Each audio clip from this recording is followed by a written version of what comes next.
जागृत जीवन जगुनी जिज्ञासा जागती ठेवूया जगती विषय असो स्थूलाचा सूक्ष्माचा देव वाखरी प्रगती पृच्छा करुनी साधू जिज्ञासेची तशीच परिपूर्ती देवकृपे सर्वांना लाभो इह पर दोहोत श्रेष्ठ गती मूकं करोति वाचालं मंगयते गिरिं कृपातमहं वन्दे श्रीराम.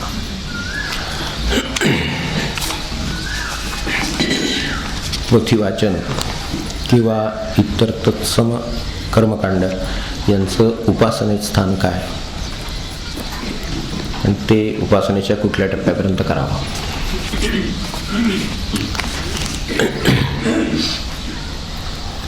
पोथीवाचन चरित्रांचं वाचन असतं, अनेकांच्याकडे स्तोत्र वाचन असतं, पठण असतं, तर या सगळ्याचं उपासनेत स्थान जरूर आहे म्हणूनच ती घातलेली आहे.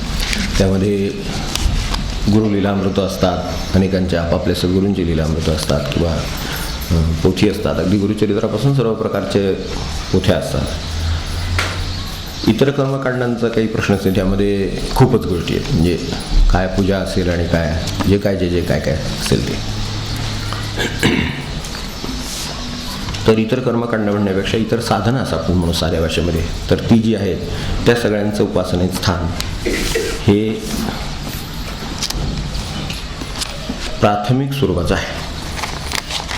माणसाला त्याकडे मनाला त्याच्या वळवण्यासाठी, स्थिर करण्यासाठी, मार्ग दाखवण्यासाठी, तर या सगळ्या मनाचा विचार करून ती निर्मिलेली साधनं आहेत.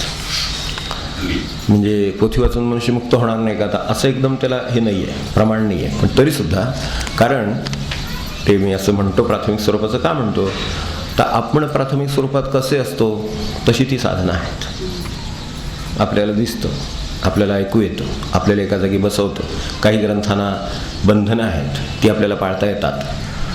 आंघोळ करून वाचायचं आहे, देवासमोर बसून वाचायचं आहे, 1 तास तरी किमान वाचायचं आहे, एवढ्या तरी झाले पाहिजेत. ही सगळी जी बंधनं आहेत ती प्राथमिक स्वरूपात आपली जी शरीरावस्था असते त्याप्रमाणे असतात. मग आपली तशीच अवस्था शेवटपर्यंत राहते का? नाही, सर्वसाधारणपणे राहत नाही. एखाद्याची टिकेल नाही असं नाही, किंवा सगळ्या शारीरिक अवस्था उत्तम राहूनही तो जाईल, त्याच्या बाबतीत होईल. पण हे जवळजवळ अपवाद, असं आजच्या काळात तरी धरून म्हणायला हरकत नाही की जवळजवळ असे अपवाद आहेत की कुठे डोळ्यास कमी दिसायला लागतं, भुरकट दिसतं, अमकं होतं तमकं होतं, कान ऐकू कमी येतं, असे अनेक अडचणी निर्माण होत जातात. हळूहळू शरीराच्या शक्ती कमी होत जातात. अशा वेळेला ही साधनं करणं शक्य होत नाही. जसं यात्रा आहे, माणसाला एका मर्यादेपर्यंत करता येईल, इतर साधनांचा उल्लेख केलेला आहे. पूजा आहे, एका मर्यादेपर्यंत करता येईल. आंघोळसुद्धा जिथं त्या माणसाला घालायची वेळ येईल त्यावेळेला तो पूजा आंघोळ करून काय करेल मला सांगा, होय की नाही? आपण व्यवहाराने विचार करू ना, ही साधनं जर विचारायची आहे, ती साधनं बरोबर आहेत, साधनात चूक काहीच नाही. पण त्याला जर आंघोळ करून वाचायची पोथी आहे, आंघोळ करून करायची पूजा आहे, तर त्याला ती जमणार नाही.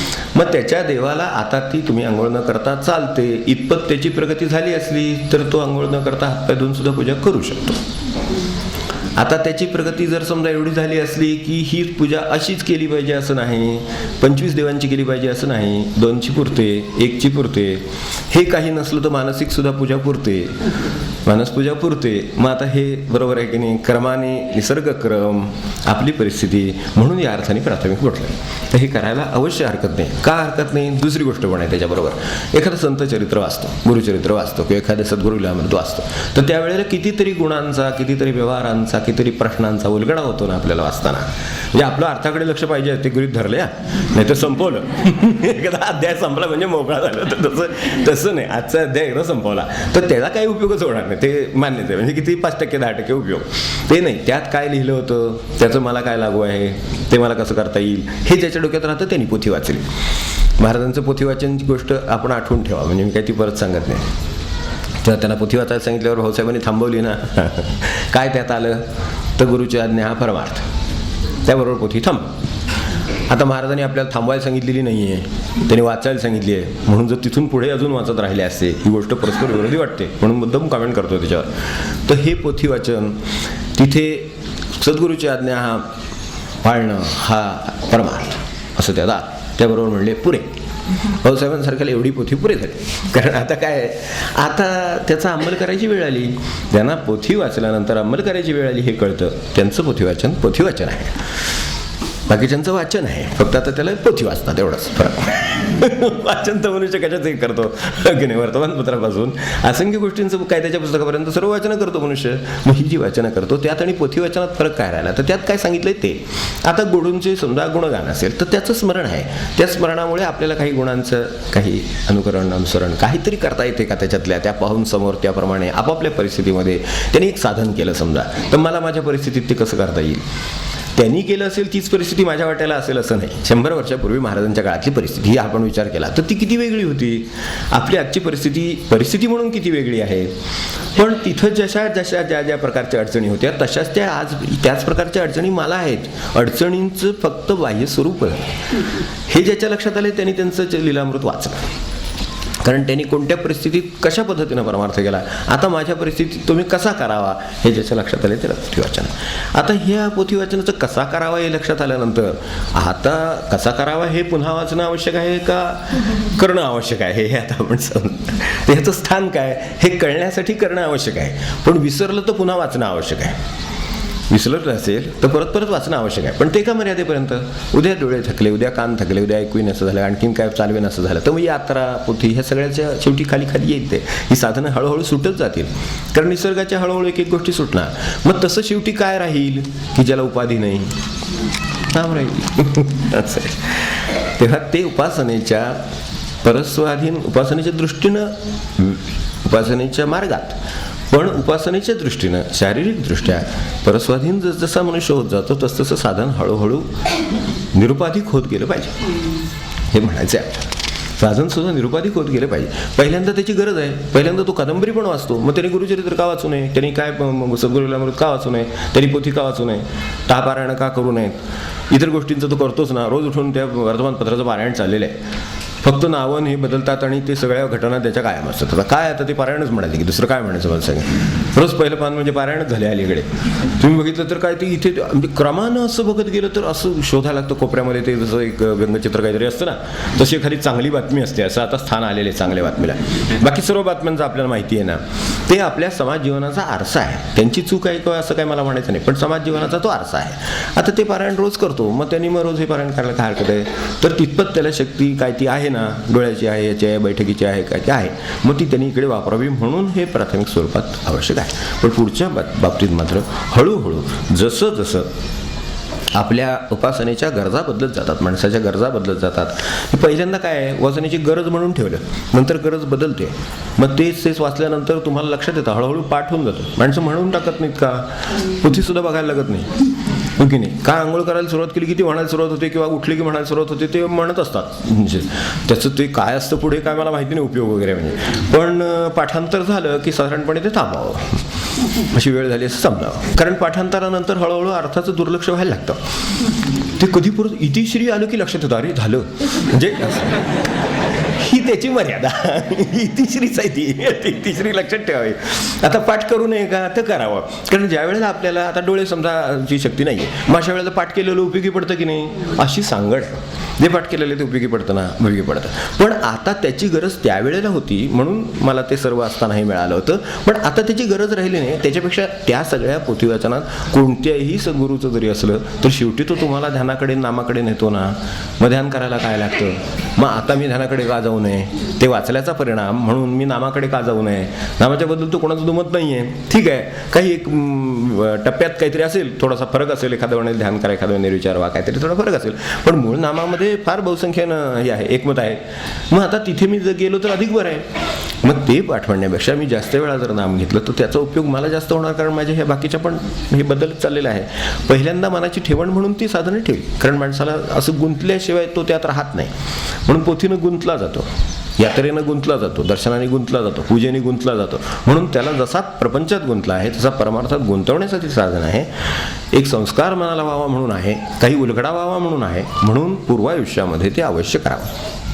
उत्तरायुष्यामध्ये जितकं निरुपाधिक साधन जमेल तितकं करण्याचा प्रयत्न असावा. आणि पुढे पुढे तो आग्रहाचा आणि भयाचा विषय होतो हे आपल्याला सांगतो. त्याच्याबद्दल सावध असावं. नाही म्हटलं तर काय होईल असं नंतर हळूहळू आपल्या मनाला वाटायला लागतं. हे मी अनुभव घेतलेले सांगतो, सांगोवांगीचं सांगत नाही. की जर का समजा माझ्याकडून समजा हे वाचन नाही झालं या अध्यायाचं, गेली 25 वर्ष मी ते केलं, तर 26व्या वर्षी मी निर्भय व्हायला पाहिजे का सभय व्हायला पाहिजे? तर 26व्या वर्षी ते होत नाहीसं झालं की भय वाटायला येतं. समजा आपल्याकडनं नाही झालं आणि उद्या काय झालं तर झालं काहीतरी काय झालं तर उद्याला, तर या दृष्टीनं काही होत नाही. होतं ते बरोबर ते काय होत नाही. उद्या काय झालं तर अशी उगाच शंका आहे. तर त्या शंकेपोटी जर उद्या त्यांनी वाचलं तर ते वाचन राहिलेलं नाही आहे, भयापोटी केलेली कृती राहिली, ते साधन नाही राहिलं. भयापोटी तर मनुष्य काही करतो, भयापोटी सगळा प्रपंचच भयापोटी करतो. भय आता तुम्ही म्हणाले तुमचं तसं नको, समर्थांचं भय व्यापिले सर्व ब्रह्मांड आहे ना, ते त्यांचं आहे ना, आपलं नाही. मग तसं झालेलं आहे खरं. तर आता प्रकृती वगैरे या दृष्टीनं तर प्रगतीमध्ये पोथी वाचन किंवा इतर कर्मकांडात्मक साधनं किंवा इतर साधनं म्हणून आपण यांचं स्थान सुरुवातीला गरजेचं, नंतर सोडण्याचं आणि नंतर निर्भयपणे निरुपाधिक साधन करण्याच्या दृष्टीने प्रगती करण्याचं आहे. एवढं लक्षात ठेवायचं आहे. पापपुण्य समसमान झाल्यानंतर मनुष्य जन्म मिळतो असं म्हटलं जातं. परंतु मनुष्याखेरीज इतर प्राण्यांना विचार विवेक नसल्यानं पापपुण्याची जाण नसते. मग हे समसमान होणं कसं घडतं? बरोबर आहे, शंका येत राहतात. बुद्धांनी अव्याकृत म्हणून काही गोष्टी टाकलेल्या आहेत, त्या आपल्या लक्षात ठेवाव्या. ज्या प्रश्नांचा निखालच उलगडा होत नाही त्याला बुद्धाने फार चांगलं नाव दिलं आणि ती एका बाजूला टाकून दिली. पुनर्जन्म जाऊ देत बाजूला म्हणले, तुमच्या माझा वेळ या जन्माचा कशाला घालवायचा. मला पटलं ते तत्त्वज्ञानामध्ये अभ्यासाला होतं आम्हाला ते आहे, आपण स्व बघितलं तरीच आहे. अव्याकृत ज्याच्यावर त्यांनी काही सांगितलं नाही अशी अव्याकृत आहे. कृष्णमूर्ती त्याच परंपरेतले आहेत, परंपरा त्यांना मान्यच नाही मुळामध्ये, पण विचाराच्या दृष्टीनं तेच बरोबर त्यांनी सांगितलं की ज्याच्यावर आपला वेळ घालवण्याचा अर्थ नाही ते नाही घालायचं. तर तसं थोडंसं स्वरूप या प्रश्नाला आहे. हा प्रश्न चुकीचा नाही, प्रश्न बरोबर आहे, पण याचा नक्की उलगडा आपल्याला झालेला नाही. आपल्याला एवढा उलगडा नक्की झाला ना की आपण मनुष्य आहोत, मनुष्य जन्माला आलो, उत्तम, मग तेवढं पुरेसं आहे आपल्याला. ते काय तिथं गणित झालं आणि त्याची बेरीज वजाबाकी काय झाली त्यामुळे मी आलो हे कळण्यापेक्षा आत्ता मला कोणती बेरीज वजाबाकी करता येते किंवा कोणती चालू आहे याचं भान जास्त आवश्यक आहे. ती मला पुढे नेते का पुन्हा मागे नेते? कारण पुण्य हा पुढे जाण्याचा मार्ग आहे, हा मागे येण्याचा मार्ग आहे. मग त्याच्यातलं माझा कोणता मार्ग चालण्याचा चालू आहे त्याची गरज जास्त आहे आत्ता. कारण पशु पक्षी प्राणी दगड अगदी इथपर्यंत सर्व परमेश्वराचंच आहे, पण ते तशा तऱ्हेनं का आहेत याचा उलगडा मी करायला गेलो तर कदाचित मला पुन्हा तिकडं दाखल व्हावं लागेल होय की नाही. कट्टे म्हणून तुला दिलेली संधी ती घालवून टाकली वाया, तर ही कशाला त्याच्यात जाते, म्हणून आपण त्यात जाऊ नये. तर ते जाण्यापेक्षा मला एक लक्षात आहे की जर तो माझ्या म्हणजे साठलेला आहे त्यात तर काही वाटायला येतं आपल्याला, प्रारब्ध म्हणतो आपण, तर ते तसं पाप प्रारब्धाने वाटायला येतं, पुण्य प्रारब्धाने वाटायला येतं. ते जे वाट्याला आलेलं आहे ते बघून संपवणं आनंदाने, महाराजांच्या भाषेमध्ये आनंदाने संपवणं आणि पुन्हा निर्माण न होऊ देण्याची दक्षता घेणं ही खरं आपलं आत्ताचं काम आहे. मग त्यासाठी आजचं कर्तव्य कसं करावं हे शिकण्याची गरज जास्त आहे. काय झालं ते आता झालेलं आहे, परीक्षेचे मार्कलिस्ट आपल्या हातात पडलेलं आहे, त्यामुळे आता ते कसं कसं झालं याचा विचार करण्यापेक्षा आता पुढच्या वर्षी ह्याच्यात आणखीन काय भर घालता येईल, ती कुठं चुकलं ते कसं सुधारता येईल हे करण्याची गरज जास्त आहे. त्यामुळे आपण तिकडं लक्ष द्यावं असं मला वाटतं. त्यामुळं त्यांना जाण नसे खरं आहे, विचार विवेक त्यांच्याकडे नाही, खूप अप्रगत स्वरूपात ते बाहेर आपल्याला दिसतं, ही झाडं पेढं याच्यामध्ये हे आपल्याला माहिती नाही विचार विवेक काय, पण त्यांना जरा जास्त विवेक आहे असं विचार आहे असं वाटतं मात्र काही काही वेळेला असं वाटतं. नारळ डोक्यात पडत नाही म्हटलं ना सर्वसाधारण तसं आहे. त्यामुळे आपण काही नाही काळजी केली त्याची तरी चालेल. मला आज काळजी ही आहे की माझा आजचा दिवस अधिकाधिक परमेश्वराकडे सरकण्यात कसा जाईल, एक, किंवा निदान मागे न जाण्यात कसा जाईल, दोन, नसेल तर आहे त्या ठिकाणी कसं राहण्यात जाईल, तीन. एवढे 3 प्रकार ह्याच्याबद्दल विचार केले तर बरं. आता काही साधक म्हणतात की देहात असणाऱ्या गुरूंचा अनुग्रह पाहिजे, समाधीचा अनुग्रह होऊ शकत नाही. नामदेवाशी देव बोलत होते तरी गुरूंची त्यांना जरूर भासली. हे सगळा विषय आहे. याच्यामध्ये लक्षात घेण्यासारखं हे आहे की देवाकडून अडचण नाही आहे, घेणाऱ्याकडून अडचण आहे. तर त्यामुळे अडचणीवर आपण बोट ठेवू त्यातल्या. तर अनुग्रह घेताना कुठलाही चालेल, पण घेणारा तयार लागतो. घेणारा कसा आहे त्याच्यावर प्रगती होते. एकलव्याची प्रगती झाली की नाही, ती कशावर झाली, म्हणजे ती पण होते, हो की नाही. त्यामुळे त्याच्यावरती अवलंबून आहे. त्याचा भाव किती आहे, त्यांनी किती ओतलं आहे, त्याच्यावरती अवलंबून राहील. आता आपण देहबुद्धीतली माणसं असल्यामुळं आपल्याला देहाचं सोपं पडतं, ही गोष्ट खरी, देहाचं काम सोपं पडतं. पण त्याचा देहाच्या गुरुचा त्रासही असतो आणि अश्रद्धा होण्याची शक्यता असते. दोन्ही गोष्टी असतात, म्हणून त्यात धोका आहे. धोका म्हणजे महाराजांनी हे स्पष्ट केलेले प्रवचनामध्ये. खरं सांगायचं तर की ह्या दोन्ही गोष्टी स्पष्ट आहेत की इकडे होणारे फायदे पण जास्त आहेत, इकडे असणारा धोका पण जास्त आहे. दोन्ही गोष्टी आहेत. तुम्हाला फायद्यांची तयारी असेल आणि धोके टाळता येत असतील तर इकडूनच जा, गुरुकडूनच जा, देहातल्या गुरुकडूनच जावं, हे चांगलं. काय असतं, देहातल्या गुरुची अडचण पण असते. तो प्रतिक्रिया देणारा देव आहे, बोलणारा देव आहे, तो देवच की, पण ते बोलणारा आहे. उद्या तो तुमच्या मनाविरुद्धच एखादी गोष्ट सांगेल, मग त्यावेळेला अस्वस्थता आली तर मग त्यापेक्षा समाधीचा अनुग्रह घेतला असतं तर बरं झालं असतं असं वाटेल. ही वेळ येणार आहे का विचार आपण करावा आपल्यावर. यात पडू नये. सरळ आपलं समाधी झाड देव काय जे असेल ते त्याच्यावर आपलं देवासमोर बसावं, शांत, त्याचा अनुग्रह सांभाळ. ते सोपं पडतं, कारण ते काही प्रतिक्रिया देत नाही, काही केलं, हो की नाही. आपण पाहतोच की इतक्या ठिकाणी आपण जातो, ते आपल्याला समाधीतनं आवाज आला का की अरे इथे 3 तास जपाला बस, असं म्हणजे कमी आला असेल कोणाचं मला माहित नाही, पण असं कमी. हे म्हणणार देहातले म्हणणार अरे वर्ष झालं तुला तसंच जप करतो अजून, असं झालं म्हणजे आली पंचायत, मग त्याच्यापेक्षा आपलं तिथं असलेलं बरं, असं जर कोणाला वाटत असेल तर त्याने ते वाटण्याची शक्यता नसेल तर इकडे प्रगतीची शक्यता मात्र जास्त आहे. कारण शेवटी ते लगेच सांगणार, तिथल्या तिथं त्याचा खुलासा होणार. ही सगळी खुलासा करण्याची व्यवस्था ही देहामध्ये आहे आणि आपल्याला देहातला खुलासा कळण्याचीच अवस्था आहे, म्हणून ते सांगितलंय. तर नामदेवाला सुद्धा आणखीन एक गोष्ट राहते, थोडीशी प्रतिक्रिया तिथून येत नसल्यामुळं, म्हणजे अशी आपल्याला जाणवणारी, तिथं प्रतिक्रिया स्पंदन असतात पण जाणवणारी प्रतिक्रिया पटकन येत नसल्यामुळे मीच हे सर्व ठरवलेलं आहे आणि केलेलं आहे असे कुठेतरी पुढे सूक्ष्म अहंकार राहतो. तिथे बरोबर मनुष्य अडकतो शेवटी. तर गुरु ते काढून घेतो. देहातला गुरु असेल तर तो तुम्हाला असं काही करायला सांगेल जे तुम्हाला करायला तयार नाही, असं ते सांगेल की तिथे ते तुमचं अडतं मनाचं सगळं काम, मग ते बरोबर तेवढंच काढतात बाजूला. मग ते काढण्यासाठीच खरं म्हणजे हे काम आहे गुरुचं. म्हणून अहंकाराच्या बाबतीतला जो सूक्ष्म अडचण आहे ती दूर करायला बरोबर देहातले गुरु उपयोगी पडतात जास्त. कारण का ते लगेच ते त्याच्यावर बोट ठेवतात आणि थोडी गोष्ट करायला सांगतात. इकडून काही आज्ञा येत नाही आणि आली तर आपल्याला जाणवत नाही म्हणा फार.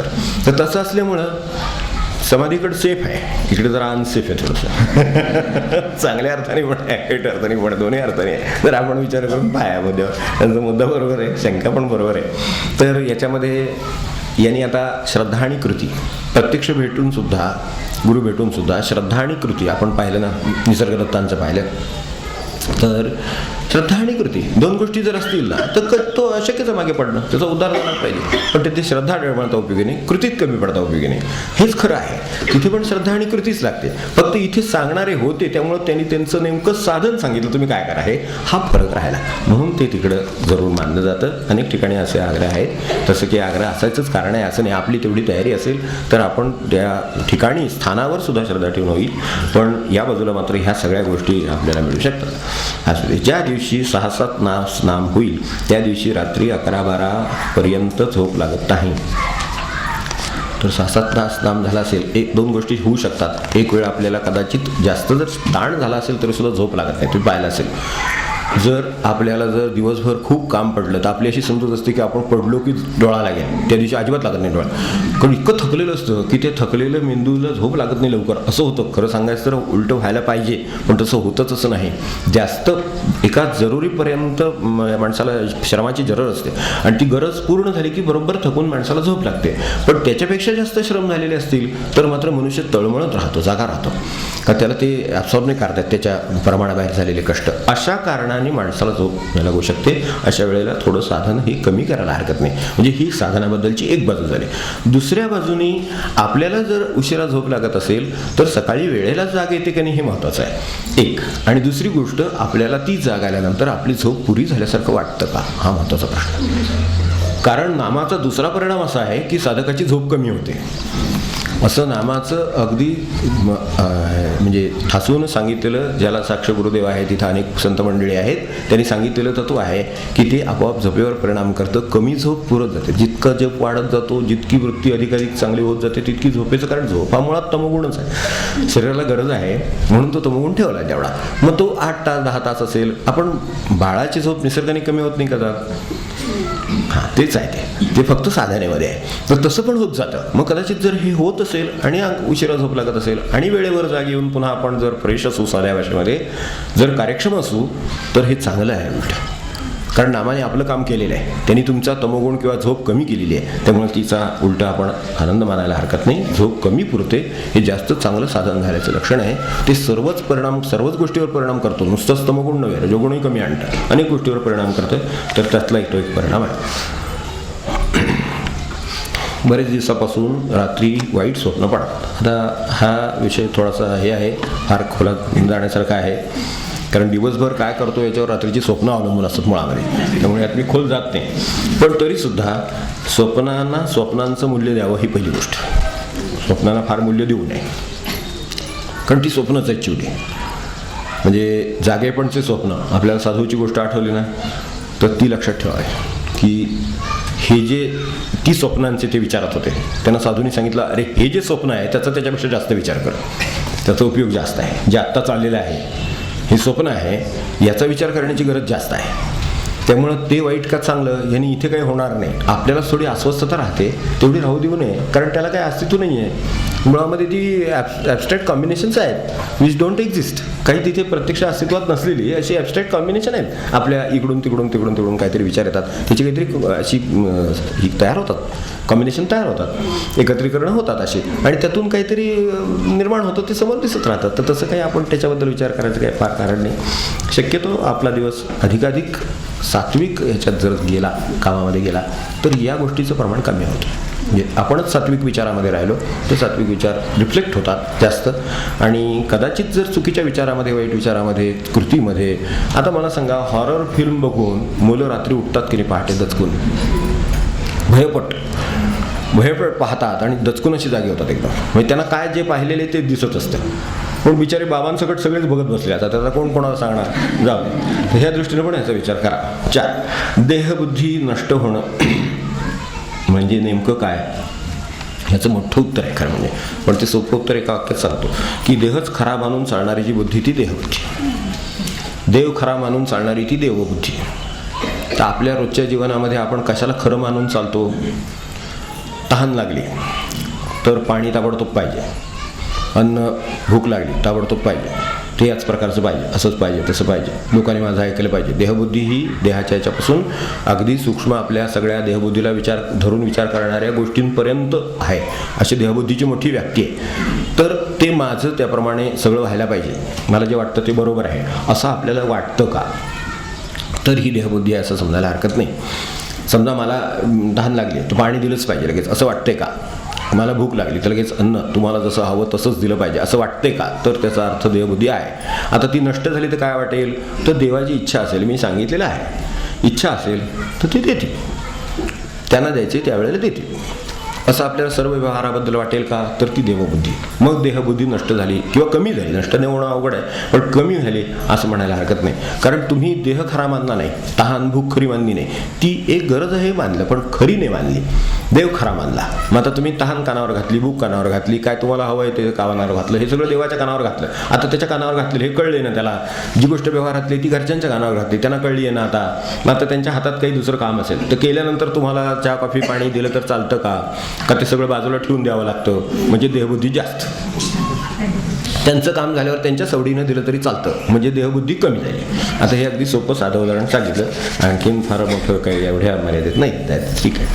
तर नामात विसर पडला ते कसं समजायचं? तर नामात अनेक गोष्टी येतात. नामात विसर पडला, नामात विसर पडावा ही गोष्ट खरी आहे. स्वतःचा विसर पडला हे कसं समजायचं? तर स्वतःची कामं, बाजूला असलेला काळ, वेळ, आपण जपाला बसलो, असं किती लोकांचं झालं बघा की जपाला बसले, तास झाला, कधी तास झाला कळलंच नाही, 1.25 तास झाला तरी जपालाच बसलेत. त्याचं तर 55 मिनिटालाच लक्ष असतं की 60 केव्हा होता.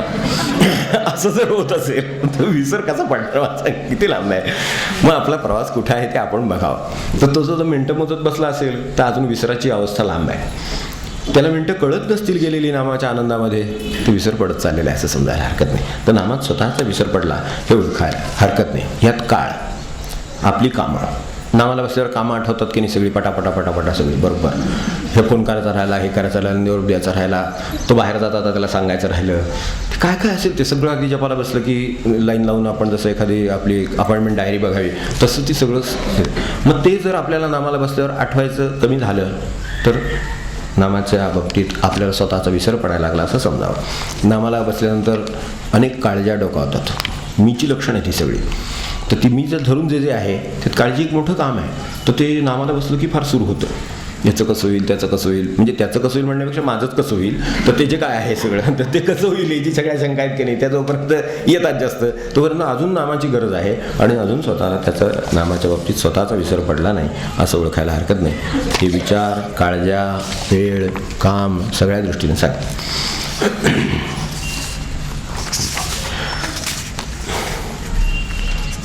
हे ईशावास्याच्या संदर्भातलं असं की परधनाची नको आशा, यातलं परधन कोणतं आणि जे मिळवलं जातं त्याला ही परधन म्हणावं का, काय आहे परधन, त्यावर तिथे आहे मला वाटते. म्हणजे आता एवढं मला आठवत नाही की काय त्या दिवशी सांगितलेलं आहे किंवा कितपत सांगितलेलं आहे याच्यावर काय माहिती नाही, पण एवढं नक्की की दुसऱ्याचं आहे ते परधन म्हटलं आपण, हो की नाही.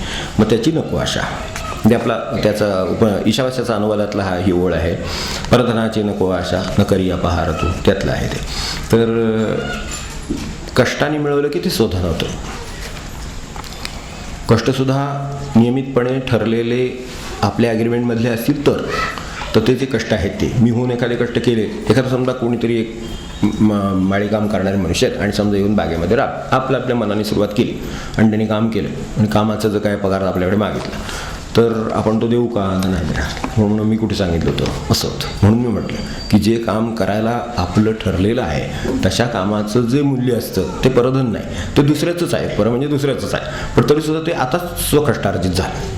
तर कष्टार्जित आहे ते आणि पर काय आहे ते, याच्यामधला फरक लक्षात ठेवा. जे आपण कष्टाने मिळवलेलं आहे त्या आता अशा तऱ्हेनं कष्ट न करता मिळावं असं अलीकडे खूप वाटायला लागलेलं आहे बऱ्याच लोकांना. कष्ट न करता मिळालं तर बरं होईल, कमी कष्टात मिळालं तर बरं होईल, लॉटरी कमी कष्टात मिळालं तर बरं होईल, रुपयाचं काम झालं तर फारच चांगलं आहे. तर असं वाटतं, हा लोभ आहे. म्हणून इथे जो बोट ठेवलेला आहे ते लोभावर बोट ठेवलेलं आहे. तर आपल्याला त्याचं मला मिळावं असं वाटते का, लोभ त्या लोभावर हे अवलंबून आहे. ते त्याचे पैसे मला मिळावे असं वाटत असेल का, तर आपला खड्डा आपण खोदतोय एवढं लक्षात ठेवा. आपल्या विनाशाची तरतूद आपण करतो आहोत. लोभ ही आपल्या स्वतःच्या विनाशाची आपण केलेली तरतूद आहे, तर ती नको असं म्हटलेलं आहे. मग तो लोभ झाला तर तो लोभाच्याकडे ते जाऊ नये यासाठी परधनाची नको आशा असं म्हटलेलं आहे. आशासुद्धा नको, ते नकोच आहे, पण त्याच्यापेक्षा आशा स्वामी त्याचे हवे पण नको हवंय असं सुद्धा वाटू नये. तर आता हा प्रश्न कशातही उद्भवू शकतो. आई वडिलांच्या इस्टेटीत उद्भवू शकतो, मित्राच्या कोणाच्या व्यवहाराच्या बाबतीत उद्भवू शकतो, कशाच्या बाबतीत उद्भवू शकतो. धन तर सगळीकडे धनाचाच व्यवहार आहे. तर असा जो आहे या बाबतीत माझं त्याच्यातलं कष्टाचा वाटा किती आणि त्याला ते योग्य आहे काय. माझ्या कष्टाच्या पलीकडे मिळणारं जर धन असेल तर ते सुद्धा परधनच आहे. कशा मार्गाने आलं काय तो त्यात माझ्या ह्याच्याप्रमाणे झालेला आहे. तर आज जे मिळवलं जातं ते जर शुद्ध असेल तर त्याला परधन म्हणता येत नाही. हा जो दुसरा प्रश्न आहे. आज जे मी मिळवतो, व्यवसायामध्ये मिळवतो, व्यवहारात ह्याच्यात मिळवतो, नोकरीत मिळवतो, कशात मिळवतो, ते जर माझं कष्टाचं आहे तर त्याच्यामध्ये काही हा प्रश्न येत नाही. कारण कष्टाच्या प्रमाणात ते मिळते की नाही याचं एक सर्वसाधारण बाहेर हे आहे, प्रमाण आहे. त्याच्या बाहेर जर ते मिळवायला गेलो तर ते परधन झालं. कष्टाचं प्रमाण आहे. अमुक एका गोष्टीला किती पगार असावा, अमुक एका गोष्टीला व्यवसायामध्ये किती नफा असावा याचं प्रमाण आहे. नफ्याचं प्रमाण विसरलं की परधन झालं. व्यवसाय जर असेल तर सांगतो नफ्याचं प्रमाण आहे ते विसरलं की परधन. नफ्याच्या प्रमाणाच्या बाहेर गेलं की आपला लोभ सुरू झाला. मग तसं तो सुटतो. समजा गिराईकाचं मी बघितलं की व्यावसायिक ते बघतात साधारण की हा किती तयारीचा माणूस गिराईक आलेला आहे, त्या प्रमाणात किंमत सांगतात. कारण तो किती घासाघीस करेल त्यांना माहिती असतं, मूळ किंमत किती आहे माहिती असतं, सगळं ते असतं. ते उलटी सुलटी आकडे लिहिले असतात, असं ऐकतो बाबा मी काहीतरी त्या साड्यावर वगैरे असं काहीतरी मार्किंग केलेलं असतं की साधारण ह्याच्या खाली यायचं नाही, तिथे आपला फायदा. खरं सांगायचं तर तिथेच विकावी खरं म्हणजे, पण ती त्याच्यापेक्षा जास्त विकली जाईल का तर बरं होईल. म्हणजे त्याच्या अज्ञानाचा, अडाणीपणाचा किंवा न समजण्याचा फायदा घेण्याची प्रवृत्ती झालीची, मग ते परधन झालं. असं जे गोळा होतं ना ते मग सगळ्यांच्या बुद्धीवर परिणाम करत त्या घरातल्यांच्या. का त्यातून अन्न आणि त्यातून आहार आणि त्यातून मग बुद्धी येत असते सगळं. मग सगळे अस्वस्थ असतात घरातली माणसं. काय सगळं आहे पण सगळे अस्वस्थ आहे, तो असणारच मुळातच तिथूनच आहे, ते सगळं तिथून आलेलं आहे. त्यामुळे ते आपण हे आहे. त्यागुनी मग भोगतू, यामध्ये त्यागल्यानंतर मग कसं भोगणार याच्यात असा अभिप्रेत नाही आहे की आहे ते सगळं देऊन टाका. त्यागुनी याचा अर्थ अन्न शिजवलं तर आपण 5 माणसांचं शिजवत होतो, तर एका अतिथीला दिलेलं आहे. 4 माणसांचं जे अन्न राहिलं ते तुमच्या माणसांचं अन्न आहे, मग आता ते 5 जणांमध्ये खा, त्याबद्दल प्रश्न नाही. ते त्याबद्दल त्याग हा कुठे सांगितलेला आहे? सर्वस्वाचा त्याग करणारी माणसं ही फार थोर, आपली दृष्टी पोचत नाही तिथपर्यंत, हो की नाही? तर ती पोचणं कठीण आहे, ती गोष्टच वेगळी. आपण व्यवहाराने चालावं, आपल्या नेहमीच्या व्यवहाराने बघावं. तर त्याच्यातलं पण आता इथे चिमण्याला बाहेर समजा हे धान्य ठेवलं, तर ते किती असतं तुमच्या खाण्याच्या प्रमाणामध्ये? आपल्याकडे मूठ भिक्षा सांगितली पूर्वीच्या काळापासून, अन्नाला हे काढलं, अनेकांच्या घरामध्ये ते आहे, तर ते असतं. आणि सोपा मार्ग आहे अगदी की बाबा तांदूळ वरनं म्हणतात किंवा तांदूळ म्हणजे पाण्यात टाकला, आता ते कुकर आले ठीक आहे, पण तांदूळ तर लावायच लागतात ना, भात तर शिजवावंच लागतो ना, पीठ तर घालावंच लागतं ना, पोळी तर करावीच लागते ना, काय ते आहे ना अजूनही. मग ते जे काय आहे ते काढताना त्यातली एक मूठ बाजूला काढून ठेव, हे त्यागुनी मग भोगतो. त्यातली एक मूठ तुम्ही काढली, प्रत्यक्षात तुमच्या घरामध्ये 10 मुठीचा भात शिजत असेल, पण तो तुम्हाला त्रास देणार नाही कारण तुम्ही एक मूठ बाजूला ठेवली आहे. त्यागुनी मग भोगतो. मग ते एक मूठ बाजूला काढली आणि मग 4 मुठी तांदूळाचा भात केला, मग तो त्याला त्रास नाही देणार कधी, तो अशुद्ध नाही राहणार, त्याची शुद्धता आधीच केलेली आहे. तर असं करता येईल का, असं अपेक्षित आहे. तर त्यामुळे त्यागुनी मग भोगायला काय राहील, तर मग भोगायला तुम्ही जे शिल्लक ठेवले तर राहणारच आहे. त्यागाचे प्रमाणच एवढं आहे, म्हणून प्रमाण आहे प्रत्येक गोष्टीमध्ये. शुद्धीकरण जितकं अशुद्धीकरण आहे तितकं शुद्धीकरणाचं प्रमाण आहे. प्रमाण किती आहे असं म्हणायच्या बाबतीत मला एकाने विचारलं की प्रमाण कसं ठरवता येईल, तर प्रमाण आहे किती प्रमाणात अशुद्ध व्यवहार आहे, किती प्रमाणात अशुद्ध आहे तितका शुद्ध करावा लागेल. नाल्याचं पाणी आपल्याकडे, ते हे मिसळलेलं पाणी काय ते येतं आपल्याकडे, ते पाणी कितीतरी पाण्यात फरक आहे. मग तुम्ही शुद्धीकरण किती करता? मग ते आपल्याकडे ते लहान ते ह्याच्यात शास्त्राच्या पुस्तकामध्ये ही चाळणी लावा, पहिल्यांदा ह्याच्यातनं काढा, मग त्यातनं काढा, त्यातनं काढा वगैरे, ते नाही कसं नसतं का, ते 4-5 थरातनं गेल्यावर मग ते पिण्यायोग्य होतं. मग तसं आपले किती थर आहेत तेवढं शुद्धीकरण लागतं. त्या किती लागतो? 10 रुपयावर जो 90 रुपये नफा माणसाने कमावला तर 90 रुपये त्यागाची गरज आहे. आता 90 रुपयावर 10 रुपये कमावला असेल तर 1 रुपया त्याग केला तरी बस. उलट दोन्ही बाजूंनी सांगितलं म्हणजे स्पष्ट व्हावं. तेव्हा त्याग म्हणजे सगळं देणं नव्हे, त्याग म्हणजे जे माझं त्याच्यातलं दुसऱ्याचं देणं म्हणून लागतं, जे समाजाचं असतं, कोणाचं तरी असतं, इतरांच्या ह्याचं असतं, काही अशुद्धी असते, त्याची शुद्धता येते, तर ते तेवढं दिलं म्हणजे मग आपल्याला हे राहत नाही. इथे एक प्रश्न पुढे आहे, भगवंताचं ज्ञान आणि भान हे कर्म कुशल बनवतं. बरोबर, हे गेल्या ज्ञानेश्वरीमधलं वाक्य कोणीतरी हे आणलेलं आहे असं सांगितलं होतं. तेव्हा वरील वाक्याचा व्यापक अर्थ हा आहे. उद्याच्या ज्ञानेश्वरीमध्ये हा विषय माझा सांगायचा राहिला, मी फक्त 2 शब्द वापरले, तर त्याचं स्पष्टीकरण झालं नाही. समाकार आपण पुढच्या उद्याच्या विषयात आपण घेऊ. बरेच प्रश्न आहे. व्यवहार सांभाळताना बरीचदा खोटी प्रतिमा घेऊन किंवा मीपणानं कृती कराव्या लागतात, पण आतून त्याबद्दल अपराधीपणाही वाटत राहतो. अशा वेळी फार अस्वस्थता जाणवते. आपण खरेपणानं वागत नाही याबद्दल स्वतःची लाज वाटते. तर त्याला काय करावं? खूप चांगल्या साधकाला की हे साधनेमध्ये हे येतच कुठेतरी की प्रतिमाशिवाय व्यवहार होत नाही, कारण दुसऱ्याला प्रतिमेनंच एकमेकाला ओळखायची सवय झाली. त्यामुळं चांगल्या वाईट ज्या काय आपल्या आतल्या म्हणजे जास्तीत जास्त चांगल्या असाव्यात असं वाटतं. प्रतिमा म्हणजे जी गोष्ट मला मी असावा असं वाटतो आणि नसतो ती प्रतिमा. नाही तर प्रतिमा निर्माण करायचं कामच नाही. तुम्ही स्वतःच चांगले आहात तर कशाला लोकांनी तुम्हाला चांगलं म्हणावं असं वाटायचा प्रश्नच येत नाही काही की नाही. पण ते मी नसतो आणि त्यांनी मात्र मला म्हणावं असं वाटतं. मग माझी एक चांगली प्रतिमा निर्माण करायची मला. मग ती चांगली प्रतिमा हुशार म्हणून असेल, ज्ञानी म्हणून असेल, धनवान म्हणून असेल, दाता म्हणून असेल, काय असेल ते असेल अशी करावीशी वाटते आणि तेव्हा तिला प्रतिमा. आता खोट्या प्रतिमा घेऊन जगावं लागतं ही गोष्ट खरी आहे, कारण जग सगळं मिश्रणच आहे. त्यामध्ये खऱ्या खोट्याचं मिश्रण असल्यामुळं आपल्याला त्यात वावरावं लागतं त्यावेळेला अपराधीपणा वाटतो. मुळात व्यवहार खोटा आहे खरं सांगायचं तर.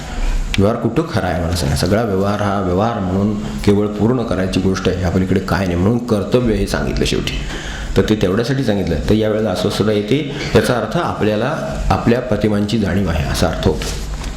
तर जिथे शक्य असेल तिथे त्या प्रतिमा ह्या दूर करायचा प्रयत्न करावा. म्हणजे आणि हे करतात लोक. मी इथं आलेले लोक सगळे एकांचा परिचय करून देताना मला असं सांगण्यात आलं की हे बाबा आता वारीचं उदाहरणार्थ आहे, तर वारीचे सर्व नियम हे पाळतात. त्यांनी लगेच सांगितलं की हे म्हणतात पण मी वारीचे सर्व नियम पाळीत नाही. त्यांनी खोटी प्रतिमा निर्माण होऊन दिली नाही. जिथे ती पाणी सोय तिथेच पाणी प्यायचं, तर तिथे पाणी प्यायचं असं मी करत नाही. काही वेळा तहान लागली तर मध्ये सुद्धा मी पाणी पितो, हे त्यांनी आपणहून मान्य केलं. आता ती एक चांगुलपणा देणारी प्रतिमा होती. तिने मला वाटलं असतं तसं, कारण माझा काही परिचय नाही. त्यांनी मला जो परिचय करून दिला तो मला मान्य करावा लागला असतं. त्यांच्याबद्दल मला वाटलं असतं असं आहे तसं आहे वगैरे, पण हे त्यांनी होऊन दिलं नाही. म्हणजे असं पण करता येतं. तर मला कळत नसेल तर मी नाही म्हणेन, मला जमत नसेल तर जमणार नाही म्हणेन. हे खरंच चांगलं आपलं स्वरूप असण्याचं लक्षण आहे. तर तसं आपण असावं ना. तर हे एवढं आपण जर राहिलो तर अस्वस्थता कमी होईल. आपले प्रयत्न चालू आहेत. आणि दुसऱ्या बाजूने हे पण आहे की आपल्याला त्याचा अपराधीपणा आहे, मनामध्ये असेल कुठेतरी, पण तो आहे. तो आपल्या गुरूंजवळ सांगावा, म्हणजे ते उरलेलं बघतं सगळं की मला याच्याबद्दल मला हे नको आहे, मला खोटा व्यवहार नको आहे, मला खरा हवा आहे. पण आता तो एवढा व्यवहारात काही मला जमत नाही, म्हणजे माझ्याकडनंही जमत नाही, काही वेळेला तो व्यवहाराने जमत नाही असं होतं. तर असं होतं. त्यामुळं हे मला या पद्धतीने वागावं लागलं. हे त्यांच्याकडे सांगितलं की त्याचा दोष लागत नाही. आणि मग हळूहळू जास्तीत जास्त आपल्या खऱ्या स्वरूपावर आपल्याला येता येतं. तर याच्यापेक्षा जास्त आता गोष्ट नाही करता येत. नातेसंबंध, प्रतिष्ठा, पैसा ह्या सर्व गोष्टी सोडाव्यात असंही वाटतं, पण प्रत्यक्षात बरेचदा माणसांचा, समाजातल्या प्रतिष्ठेचा आणि पैशाचा आधार वाटतो, पण नंतर पश्चात्तापही होतो. याला काय करावं? तो बरोबर आहे, खरे, अगदी अत्यंत खरे प्रश्न आहेत दोन्ही. हे अत्यंत साधारण माणसाचे प्रश्न आहेत की नातेसंबंध, प्रतिष्ठा, पैसा या सगळ्या गोष्टी सोडाव्याशा वाटतात असंही वाटतं, पण प्रत्यक्षात बरेचदा त्यांचाच आधार वाटतो. अशा वेळेला नंतर पश्चात्ताप होतो. याचा अर्थ आपल्याला खरा आधार काय ते कळलेलं आहे असं मी समजतो. खरा आधार कशाचा आहे आपल्याला ते कळलेले आहे, फक्त ते अंमलात आणता येत नाही एवढी अडचण आहे. तर महाराज पैसा टाका म्हणले नाहीत, पैशाचा आधार टाका म्हणले. आधार वाटतोय तो टाका म्हणले, तर तिथेच अडचण आहे. तर तो जो आधार वाटतो, आधार असा का वाटतो ह्याचा आपण विचार करू. आपण स्थूल माणसं आहोत, स्थूलातली माणसं आहोत, तर तसं हे सूक्ष्मातलं आहे. या सगळ्या गोष्टी आधार बिधार या सगळे सूक्ष्मातले. तर स्थूलाच्या मनुष्याला स्थूलच गोष्टीचा आधार वाटतो. समोर हातात नोट दिसली तर ती खरी वाटते, हे देतील हे खरं नाही वाटत. येईल, वेळ सांभाळली जाईल, त्यावेळेला किमती कमी होतील असं नाही वाटत. प्रत्यक्ष 100 रुपये असले तर त्याचा आधार जास्त वाटतो, होय की नाही. ते देतील म्हणाले हे खरं वाटतं का 100 रुपये खरे वाटतात? ते 100 रुपये खरे वाटतात. महाराज मी वेळेला देईन असं म्हणाले असते, तर वेळेला समजा महाराजांनी नाही दिलं तर काय करायचं असं वाटतं. महाराजांचा नाही आधार वाटत, 100 रुपये खिशात त्याचा आधार जास्त वाटतो. गरज 1000 रुपयाची असते आणि मग तिथं आपल्याला पंचायत होतील, पुन्हा महाराजांना झाक मारावी लागते. हे सगळे अनुभव येतात, पण तरीसुद्धा त्यांच्यापेक्षा त्या आधार त्याचा वाटतो. कारण स्थूलात असल्यामुळे मला स्थूलाचा आधार किंवा खात्री जास्त वाटते. मी जर हळूहळू सूक्ष्मतेकडे जाईन तर मला सूक्ष्मातलं जग कळेल. मग हे जे आधार वाटतात ते प्रत्यक्षात आपल्या मदतीला वेळेला येतात का ह्याची आपल्याला ओळख होईल. ते बाहेरचं काही बिघडवायचं कारण नाही, व्यवहार आहे तसा राहील, पण ओळखून राहील मनुष्य. बाहेर दिसते त्याला भुलणे कधी नांतरे, पूर्गा आतून असं तो रंगडंगवरी जरी, हे ओळखून राहायचं फक्त. त्यात ते ओळखूनच राहायला सांगितले. तर ओळखून राहिलं तर मग हे प्रश्न येत नाहीत. आणि दुसरं, अजूनही आधाराची जाणीव झाली पण आधार पक्का झाला नाही, हे त्याचा अर्थ आहे. तो पक्का कसा होईल? तो उपासनेने होईल. जितकं आपण त्यांची उपासना करू तितका आधार पक्का होईल. आणि मग खरं पटेल की वेळेला देतील तर महाराज देतील, करतील तर महाराजच करतील, करतील तर गुरुच करतील. हे जे वाटतं ते एकदा वाटायला लागलं की मग हे सगळं ठीक आहे, आपलं करूया व्यवहाराने काय असेल ते. पण पार पाडायचं असेल, व्हायचं असेल तर त्यांच्याच सत्तेनं होईल ही आपल्याला खात्री मनातून वाटायला लागली की मग हे सगळं हळूहळू कमी होतं. पश्चात्ताप वाटतं. हे चांगलं आहे, कारण आपल्याला निदान ते लक्षात आलेलं आहे.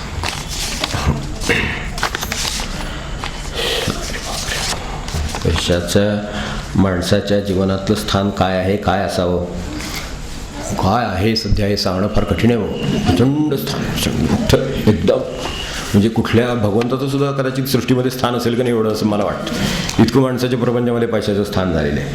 वास्तविक ती काय झाले, मुळामध्ये मोस्ट कन्व्हर्टिबल आहे म्हणून त्याला व्हॅल्यू आहे. मोस्ट कन्व्हर्टेबल करन्सी, म्हणजे अत्यंत चटकन परिवर्तन करता येतं कशातही. म्हणजे इतकं परिवर्तन दुसऱ्या कशाचं शक्य नाही. मला तर पूर्वी बार्टर आपल्या सिस्टीम होत्या ना, त्यामध्ये काय बोलावं होतं, तांदूळभर किलोभर दिले आणि गहू किलोभर घेतले. हे खरं सोपं होतं, म्हणजे साधं होतं हे. आणि ह्याच्यामध्ये आणखीन काही मध्यस्थ नव्हता दुसरा. हा मध्यस्थ असा आला आपल्याकडे, आपण दर्शन वगैरे वाचलं असेल त्यामुळे आपल्या लक्षात असेल ते, तर त्यात ते स्पष्ट केलेलं आहे मुद्दाम, की हा मध्यस्थ आला. तो म्हणला मी तांदूळ विकत घेतो आणि तिकडनं गहू विकत घेतो, तू पैसे घेऊन या, मी तुम्हाला तांदूळ देतो, तुम्ही पैसे घेऊन या, तुम्हाला मी गहू देतो. हा जो मध्यस्थ निर्माण झाला, तर ते एका बाजूने अर्थशास्त्राच्या दृष्टीनं फार मोठं तत्व आहे आणि अध्यात्माच्या दृष्टीनं फार धोकादायक तत्व आहे. तर ह्या दोनमध्ये काहीतरी मेळ घालायला लागणार आपल्याला, कारण अगदीच व्यवहार आपल्याला हा सोडता येत नाही, अर्थशास्त्रही आपल्याला विसरता येत नाही. आणखी दुसऱ्या बाजूनं त्याचं खरं धोका त्याच्यात नाहीये. तो जे काही करू शकेल ही क्षमता आहे त्याची, असं जे वाटायला लागतं ती अडचण आहे. खरी पैशाची अडचण तो जास्त कमीही नाहीये, तो काही करू शकेल हा जो आधार वाटतो. काय आहे, इतर इतक्या सगळ्या वस्तू बाळगण्यापेक्षा आपण पैसा बाळगतो, बरोबर होय की नाही? मग त्या वेळेला वस्तू घेता येते असं वाटतं. पण ज्या वेळेला पैशाचं कसं आहे, तरी पुढे विचारले त्याचं काय स्थान आहे, काय असावं, पैसा मिळवताना कुठं थांबावं, हा तो त्याच्यापेक्षा जटिल प्रश्न आहे. किती पैसा भविष्य काळासाठी ठेवावा आणि एखाद्यानं उधार मागितल्यास काय काळजी घ्यावी, हे तर सगळ्यांनाच पडणारे प्रश्न आहेत म्हणजे एकदम. तर आता एक टप्प्याटप्प्याने एक गोळी सांगतो आता काय करणार. तर आणि गरज आहे त्याची, हे पण कारण कुठेतरी याचं सगळे आपले एखाद्याकडे दिलेले पैसे नाही आले तर माणसाचं जपात लक्ष लागतं का, मला सांगा. म्हणजे संबंध आहे, एखाद्यानं मागितले तर दिले नाही, तर त्याने दिले नाही डोक्यातनं जातं का, नाही. म्हणजे दोन्ही बाजूला अडचण आहेच त्याची. तर त्याचा संबंध आहे आणि तो मोठा आहे. फक्त काय झालंय की गरज, पैसा नावाचं जर भांडं घेतलं तर काठ ही त्याची गरज आहे, तर गरजेपर्यंत असावा. पण ह्या काठाचं गरजेपर्यंत असावं म्हणजे काठात जर त्या भांड्यात पाणी ओतायला लागलं तर काठाच्या पलीकडे पाणी त्यात मावतं का, तर नाही मावत. काठाच्या वर पाणी झालं की वाहायला लागतं, हो की नाही. तो पैशाच्या भांड्याचा जो काठ आहे तो अदृश्य आहे आणि क्षितिजा सारखा आहे, ही गंमत आहे. तो होता काठ भरून व्हायला काय तयार नाही, हो की नाही. म्हणून ज्याच्याकडे 10,000 आहेत त्याचंही वाहत नाही, ज्याच्याकडे लाख आहेत त्याचं वाहत नाही, ज्याच्याकडे कोटी आहेत त्याचं सुद्धा वाहत नाही. त्याचं कारण तो काठ मोठा अदृश्य आहे आणि क्षितिजासारखा आहे. तिथंपर्यंत गेलं की क्षितिज तिथे असं वाटतं, तिथून पुढे गेलं की क्षितिज त्याच्या पुढे असं वाटतं. हे काय प्रकरण आहे, एवढं निदान विचार करून ठेवला तरी खूप झालं पैशाबद्दल. तर त्याचं स्थान सांगायचं तर हे भांड्यासारखं आहे, ते वरून व्हायला की संपलं. आता हे भांड्याचा काठ कशावरनं ठरतो, माणूस स्वतःच्या गरजा, त्याच्यावर अवलंबून माणसं असलेली माणसं आणि त्यांच्या गरजा, इथे हा काठ ठरतो. खरं. पण आता गरजा म्हणजे काय, पुन्हा प्रश्न आला. मला पराची गादी पण गरज वाटू शकते आणि मला घोंगडीवर झोपणं पण गरज असू शकते. तर हे कसं ओळखायचं, हे आपली देहबुद्धी किती आहे याच्यावर ओळखायचं. बरोबर, देहबुद्धीचं माणसाला जर कळलं असेल तर त्याला खरंच आहे गरज आहे की नाही. मनुष्य किती जेवतो, निसर्ग थांबतो, बरोबर. निसर्ग म्हणतो बस आता नका नको देऊ, हो की नाही. आता कसं झालं आपलं, बस आता आपली वेळ होत आली तर थांबूया आता, असं वाटतं की नाही. तसं निसर्ग सुद्धा म्हणतो की नाही की बाबा ठीक आहे आता ह्याच्या पुढचा घास नको, आवडीचा पदार्थ असला तरी नको म्हणतो ना मनुष्य, पण पैशाला म्हणतो का. म्हणून काठ अदृश्य आणि क्षितिजासारखा आहे असं म्हटलं. वास्तविक ते भांडं आहे, भरलं की बस आहे, उरलेलं वाहून जाणार. आणि बघा तुम्ही इस्टेटी वाहून जातात, किती ठिकाणी पाहिलं असेल. मी तर खूप ठिकाणी पाहिलं. आपल्याला, आपण तर माझ्यापेक्षा मोठे आहात सगळे, आपण खूप फिरलेले आहात, जाणकार आहात, तर आपण तर पाहिलं असेल इस्टेटी वाहून दुसऱ्याचं कोण कुठे कोणाचं काय नाही तिकडेपर्यंत जाऊन वाहून निघून जातात. माणसांच्या साड्या कपाटामध्ये राहतात, माणसं निघून जातात. किती ठिकाणी पाहिले, ठप्प्या लागलेले असतात शर्ट पॅन्टीने आपण दमकन, आणि ते शेवटी कोण घ्यायला तयार होत नाही अशा अवस्थेची. हे घडलेल्या गटाला मी समोर पाहिलेले बघितलेले. मग मला सांगा त्याला ही गरज होती का, पैसाच का समजता, पैशानेच सगळंही झालेलं आहे घोटाळा. तर त्यापेक्षा तो जर कोणाच्या वाट्याला जर वेळेला गेला असता तर त्यानं आनंदाने त्याचं त्याच्याशी पुढं वाढलं असतं. ही त्याची किती मिळवावं ह्याचं प्रमाण आहे, कुठे थांबावं. एक आता मिळवताना कुठे थांबावं, तर ह्या गरजांची ओळख घ्यावी आणि घेता येते, बरं का. येत नाही असं नाही आहे. ओळख घेण्याचं एक प्रमाण आहे, ते घेता येतं. जर घेता येत नसेल तर पाऊलवाट वाचा, त्यामध्ये प्रमाण काढता येतं त्याच्यावर. जर गणित आपल्याला सुटत नसेल तर रीत सांगणारे बसले, त्यांच्या रीतीने गणित सोडव. किती साठवू म्हणजे महाराज पुरेल मला, असं जर महाराजांना विचारलं तर महाराज सांगतील ते खरोखरच पुरेल. पण मी जर पुरेल किती हे जर मी काढायला बसलो तर पैशाची व्हॅल्यू कमी होणार, बाजारभाव वाढणार, 10 वर्षांनी काय होणार, काय आपल्याला अंतच नाही आपल्या काढण्याला गरजांची. अशी मजा आहे सगळी ह्याची. तर हे सगळं तर हे असं वाटत राहतं. तो अदृश्य असल्यामुळं किती मिळालं तरी थांबावं असं वाटत नाही, आणि थांबलं तर काहीतरी घोटाळा होईल असं वाटतं. हे सगळे त्याचे धोके, आणि महाराज म्हणून पैका म्हणायचे ते अगदी खरं की जितका विनाश एखाद्या, म्हणून महाराजांनी त्या सगळ्यात वाईट काय म्हणून ते इच्छा म्हणजे काम वासना आणि तुमचं काय पैसा, ह्याच्यामध्ये सुद्धा म्हणले पैसा वाईट जास्त, त्याला मर्यादा नाही आहे म्हणले, असं म्हणून त्यांनी सांगितलं. म्हणजे इतकं सांगितलं याच्यावरनं आपण ओळखावं आणि हे नक्की आपल्या गरजांचं प्रमाण वाढवावं, काय असेल ते ठरवावं. आणि त्या खऱ्या गरजा ज्या वाढत, म्हणजे खऱ्या गरजा कोणत्या आहेत, तिथे ज्याला रेग मारता आली तिथेपर्यंत पैसा, हीच त्याची खरी गरज आहे. बाकी सगळं एक जर येत असेल, काही वेळेला वाटायला येतं, प्रारब्धच असतं पैसे मिळण्याचं काही वेळेला, तर तो येत असेल तर ते वाहून गेलं पाहिजे. ते त्याचं आहे, माझं नाही, हे दुसऱ्याचं आहे. गरज ज्याला आहे त्याचं आहे, मग ते म्हणजे कष्ट करून त्याला द्या, वाटलं तर उधार देऊ नका, चालेल, गरजूला द्या, उदाहरण देऊ नका, हे करू नका. काय उदाहरण म्हणण्यापेक्षा ज्यानं काही श्रम केले नाही त्याला देऊ नका, त्याला चुकीची सवय लागेल. मग कष्टाने द्या, पण त्याला ती द्या, कष्ट करून तरी द्या. तर अशा मार्गाने ते त्याचं देण्याचं आहे हे लक्षात ठेवलं तर अशा तऱ्हेने ते वाया जाणार. महाराज म्हणले ना शेवटी की पैसा, मनुष्य पैसा पैसा करतो, आणि शेवटी पैसा पुरेल एवढा पाहिजे म्हणतो, तो शेवटी पुरून उरतो माणसाला, म्हणले ना, पैसा माणसाला पुरतो आणि उरतो शेवटी. तर अशीच अवस्था माणसाची आहे. तर हे सर्व धोके आणि भ्रम याच्या बाबतीत आहेत. तर त्याचा आधार कधीही वाटू देऊ नये, पैशाचा आधार कधीही वाटू देऊ नये. त्याच्यासारखी आधार वाटायला लावणारी गोष्ट नाही, ही व्यवहाराने खरं आहे, पण तरीसुद्धा त्याचा आधार कधी वाटू देऊ नये. त्याच्यापेक्षा खूप मोठे आधार जगामध्ये आहेत. सर्वात श्रेष्ठ आपल्या भगवंताचा आहे, एवढं आपण विसरू नये. पूर्वी वेळ संपत आली. आता फक्त 2 टेक्निकल गोष्टी आहेत तेवढे. आता ह्यात बरेच अजूनही आहेत, ते मी घेईन पुढच्या वेळेला, त्याचा विचार करूया. तर त्यातले 2 फक्त घेतो आता काहीतरी असं नमुन्याचे. म्हणजे एक जे राहिलेलं आहे, शांत हो श्री गुरुदत्ता मम चित्ता शमवे आता, हा नित्योपासनेतला या पदातील शांत हो श्री गुरुदत्ता याचा अर्थ कळला नाही. त्रिपदी जे आहे त्याच्यामध्ये येतं शांत हो, असं कोणाला उद्देशून म्हणलेलं आहे. तर आता असं वाटतं व्यवहाराने की हे गुरुना उद्देशून आहे, दत्तगुरूंना उद्देशून आहे. तर अशा वेळेला ह्या त्रिपदीमध्ये, करुणा त्रिपदी म्हणतात, त्या ह्याच्यामध्ये आपल्याला माहिती असेल तर शांत हो श्री गुरुदत्ता मम चित्ता शमवे आता, तर त्यांना शांत हो म्हणायचं वास्तविक हे त्यांनाच उद्देश, म्हणजे असं ते बरोबर आहे, म्हणजे शंका बरोबर आहे. आणि अर्थ कळणारी स्तोत्रे म्हणावीत हे तर आहेच आहे, तेही सांगणारे थोरच संत आहेत, त्यामुळे ते बरोबर आहे. तर आपण त्याचा अर्थ समजून घ्यावा आणि तो म्हणावा. तर आपण हे जर पद संबंध पद पाहिलं तर असं का म्हटलं हे लक्षात येईल की शांत व्हा असं त्यांना म्हणण्याची वेळ त्यांच्यावर आपल्या वर्तनामुळे येते.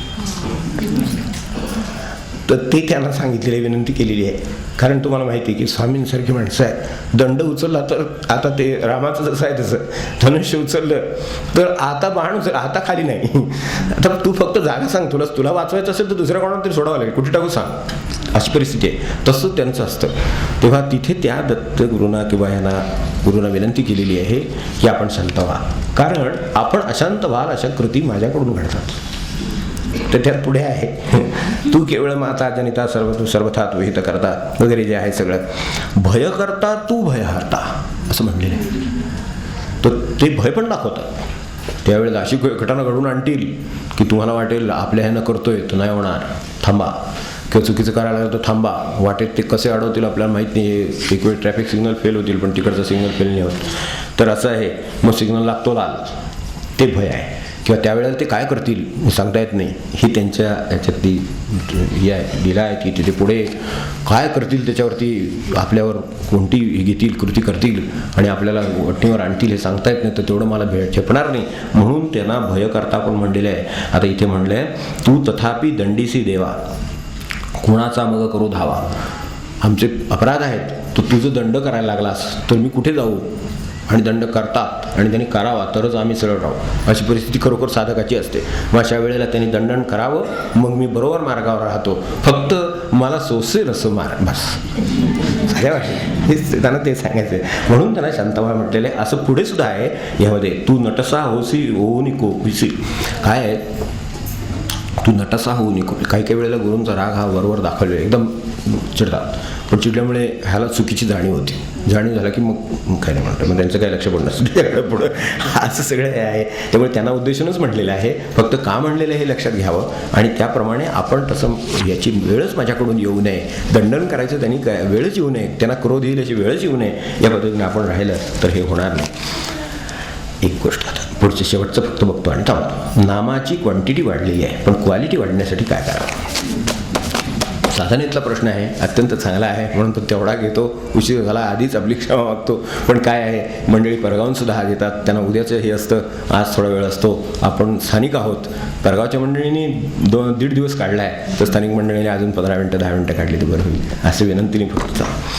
तर नामाची क्वांटिटी वाढलेली आहे, तर क्वालिटी वाढवण्यासाठी काय करावं, त्याची गुणवत्ता वाढवण्यासाठी काय करावं? संख्या वाढली पण गुणवत्ता वाढत नाही, तर ह्याच्यासाठी काय करावं? हे फार चांगलं आहे, आपण विचारलेलं प्रामाणिक आहे, उपयोगी आहे, म्हणून केवळ मी याला स्थान शेवटचं देतो या आजच्या याच्यामध्ये निवडीमध्ये. तर पहिलं सर्वात उत्तर काय असेल, तर आपली संख्याच आणखी वाढवा. ते संतांनी दिलेलं उत्तर आहे, म्हणून सांगितलं क्वांटिटी जनरेट्स क्वालिटी, असं गुरुदेवांनी सांगितलं आहे.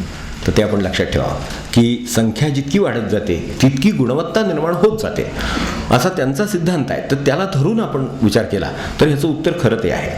आता याची जी क्वालिटी म्हणतोय आपण, तिच्या आपल्या काही कल्पना आहेत. ती क्वालिटी म्हणजे गुणवत्ता नामाची ठरवणं कठीण जातं. आपल्याला काय वाटतं, मनामध्ये विचार आले, माझं लक्ष नसलं, माझ्या मनात विकल्प आले, अमका आलं तमका आलं, हे आलं, म्हणजे मग ते नामाला क्वालिटी नाही आहे, म्हणजे दर्जा नाही आहे असं आपल्याला वाटतंय. पण हेच आपलं गुणवत्तेचे जे काही व्याख्या आहे ही बरोबर आहे का चूक आहे ह्याची आपल्याला कल्पना नाही आहे. म्हणून ते आपल्याला ठरवणंही हातात नाही आहे. आपण इतकी वर्ष, जे 25 वर्ष, कोणी 50 वर्ष, कोणी 70 वर्ष जे जगलेलं आहे ते डोक्यातून काढून का एखाद्या खुंटीवरच्या वस्तूसारखं ठेवता येईल का, की ह्या मळ्यावर अडकवलं होतं ते काढून त्या मळ्यावर अडकवला, असं शक्य आहे का आपल्याला, किंवा काढून फेकून दिलं असं शक्य आहे का? ज्या चित्तामध्ये हे चाललेलं आहे, क्वालिटी वाढत नाही म्हणजे काय, चित्ताला ती क्वालिटी येत नाही, चित्ताला ती गुणवत्ता येत नाही नामाच्या. तर तसं येत नाही याचा अर्थ काय की ते इतक्या वर्षांचं आहे, तर त्यामुळे ते कठीण आहे इकडून तिकडे नेणं. तर त्याचं कामकाज संबंध खोलीवर जर केर पडलेला आहे, तर एका कोपऱ्यात झाडणी घेऊन सुरुवात करणं हाच मार्ग आहे की नाही? का खोली एकदम ही व्हावी, एकदम ही मोकळी व्हावी असं वाटत राहणं हा मार्ग आहे? हा मार्ग नाही. जे मला 10 झाडू मारून काम होतं ते मला 1000 झाडू मारून करावं लागणार, हा त्याचा अर्थ आहे. खोलीत कचरा जास्त याचा अर्थ काय आहे? दुसरा एक अर्थ आहे की 10 झाडू मारून जे काम होतं, जर गावाला गेलं तर आपल्याला केर काढायला किती वेळ लागतो? 1 महिना गावाला गेले, ट्रिपला जातात, महिनाभर ट्रिपला गेले तर परत आल्यानंतर घरात कचरा किती असतो, आणि रोज जो कचरा काढतो त्यावेळेला तो किती असतो? ती आपल्या चित्ताची अवस्था आहे. म्हणून आपल्याला हे करणं भाग आहे, ते क्वांटिटीने जावं. दुसरं म्हणजे निर्विचारता असणं, भाव असणं, किंवा काही एकाग्रता असणं, याला आपण सगळ्याला क्वालिटी म्हणतो. तर ही ठरवणं, याची व्याख्या करणं कठीण आहे की कशाला नामाची गुणवत्ता म्हणावं, हे ठरवणं मुळात कठीण आहे. असं आपण लक्षात ठेवावं की हे असंच असलं म्हणजे नामाला गुणवत्ता असते असं ठरवता येणं मुळात कठीण आहे. नाम घेणं सोपं आहे त्याच्यापेक्षा. तुलनेने म्हणतो, नामाची गुणवत्ता ठरवण्यापेक्षा किंवा त्यात वेळ घालवण्यापेक्षा नाम घेणं हे अधिक सोपं आहे. तर दुसरी गोष्ट की गुणवत्ता सुद्धा अनेकदा आपल्या हातात असते. भाव नसतो नावाचा, कुठून आणायचा? भाव काय बाहेरून येतो का कुठून? भाव आतून येईल ना, उमळा आतून यायला लागतो. प्रेम नाही कवणा आती म्हणले की नाही. तुकारामाचं इतकं हे आहे, महाराजांचं म्हणणं इतकं तुकोबांचं बरोबर आहे. सगळं कळा शिकव येते, प्रेम नाही कवणा आती. आता जर परमेश्वराबद्दल जर प्रेमच वाटत नाही, ते नावात प्रेम येणार नाही, गुणवत्ता येणार नाही. तर आता ते प्रेम वाटत नाही, ह्याला काय करावं म्हणजे प्रेम येईल? खरोखर हातात नाही ओळखावं, एवढ्याने चालत राहिलं. आणायचा प्रयत्न करून कधी जमत नाही असं झालं तर होते. म्हणजे याचा अर्थ ते स्वतःच्या हातात गुणवत्ता नाही हे सांगण्याचेच मार्ग आहेत. हे गुणवत्ता सुद्धा आपल्या हातात नाही, तर ते कुठून आणायचं? सगळं कळा शिकव येते. म्हणजे किती तुकोबांनी सांगितले, याच्यामध्ये कुठली तुम्हाला कला शिकता येईल, पण प्रेम नाही शिकता येणार. प्रेम आतून यावं लागतं, हो की नाही? तर ते तसं आहे, हे लक्षात ठेवून घ्यावं. आणि गुणवत्ता, एक शेवटचे 1-2 फक्त मुद्दे सांगतो की गुणवत्ता ही नेहमी नकळत वाढत असते. तर तिच्यावर आपण काही परीक्षण करण्याची गरज नसते. आपण फक्त राशी टाकीत असावं. आंधळ्याने दोरी वळणं, अंबुराव महाराज म्हणायचे ना, तीच अवस्था आपली आहे. अंधाऱ्याचं दोरी वळणं आहे, किती झाली माहीत नाही, किती राहिली माहीत नाही, त्याला दिसतच नाही. पण तो वळीत राहतो आणि एक दिवशी त्याच्याला दोन्ही टोकं हातात येतात की अरे संपली, बस तो दिवस यावा याची वाट पाहावी, एवढं ठीक आहे. आणि ती प्रार्थना करावी की तो दिवस यावा, की हे वळणं थांबावं. आता मला तर दिसतच नाही, त्यामुळे मला डोळेच नाहीत, तर मला कसं कळेल की किती वळून झाली आणि किती राहिली. त्यामुळे ती गुणवत्तेचं प्रकरण आपल्या डोक्यातनं काढून टाकावं. मी अगदी सोपं आपल्याला एक शेवटी उदाहरण सांगू का, की बाळ आहे आणि ते वाढावं असं आपल्याला वाटतं, बाळसं धरावं बाळाने असं वाटतं, मोठं व्हावं असं वाटतं. त्याच्यासाठी आपण नक्की काय करतो, तर आपण पाणी, दूध, अन्न ह्या गोष्टींची क्वांटिटी योग्य प्रमाणात दिली जाते का नाही एवढं पाहतो. ते मोठं कसं होतं ते आपल्याला कळतं का? गुणवत्तेचं तसं आहे. तर बाळ कसं कधी वाढतं हे कळत नाही, तर तसं क्वांटिटी आपल्या हातात आहे, पण क्वालिटी कशी येते, कधी येते हे कळत नाही, आणि तेच चांगलं आहे. त्यामुळं आपण फक्त, आणि असा आग्रही धरून चालत नाही बाळ एकदम मोठं व्हावं, नाही चालत, ते त्याच्या गतीनेच मोठं होतं. मग ते करण्याची यंत्रणा परमेश्वराची आहे, आपण तिच्यावर विश्वासून राहावं. तर त्यामुळं ते जसं आपण, पण एक आहे, त्याला लागणारं दूध, त्याला लागणारं पाणी, त्याला लागणारी विश्रांती, हे सगळं आपण प्रमाणाने देतो, ती क्वांटिटी. तसं नाम प्रमाणाने तितकं देत राहावं, म्हणजे मग ते आपोआप वाढणारच आहे. त्यामुळे तिची जी गुणवत्ता आहे ती आपोआप येणार आहे. एवढं तरी बाळाचं लक्षात ठेवलं तर बस होईल. तर आता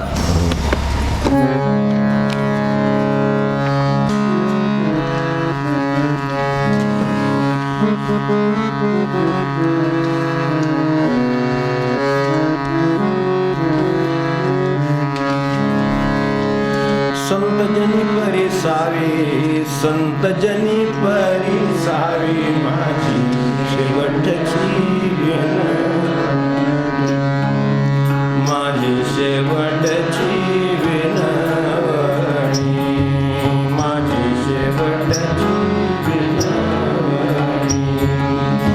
विसरत न पडावा माझा देवा तुम्हासी, विसरत न पडावा माझा देवा तुम्हासी, माझी शेवटची विनवणी, माझी शेवटची विनवणी.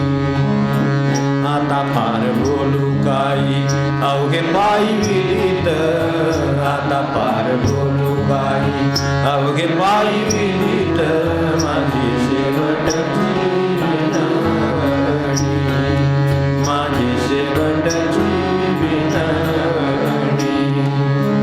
तुका म्हणे पडलो पाया करा छाया कृपेची, तुका म्हणे पडलो पाया करा छाया कृपेची, माझी शेवटची विनवणी, माझी शेवटची विनवणी.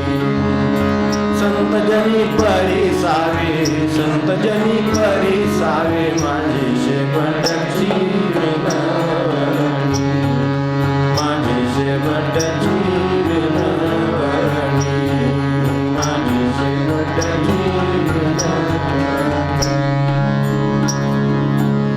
जानकी स्मरण राम.